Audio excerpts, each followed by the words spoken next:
Расте бројот на пациенти со бубрежни заболувања. Дури 1500 граѓани во земјава се лекуваат со дијализа, а секој 10 има акутна или хронична бубрежна слабост.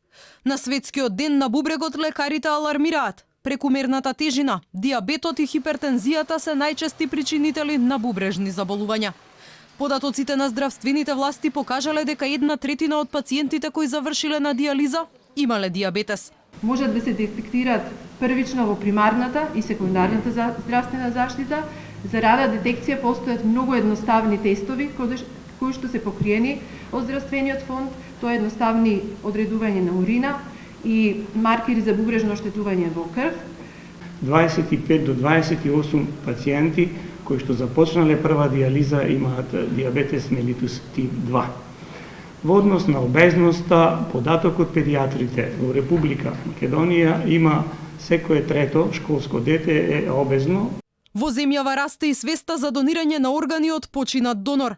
За последните 3 месеци, дури 6 пациенти кои со години оделена нефрологија добиле бубрек од кадавер. Дополнително кај 20 пациенти била извршена трансплантација од жив донор.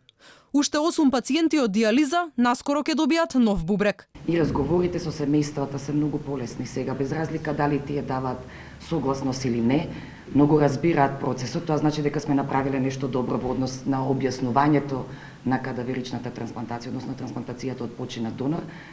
Уште еднаш, ајде да искористам и оваа прилика да им заблагодарам на тие семејства што одговорија позитивно и што успеавме да најдеме органи за 6 пациенти кои што беа во крајен стадиум на бубрежна болест. На листата за кадаверична трансплантација во моментов чекаат 70 на пациенти.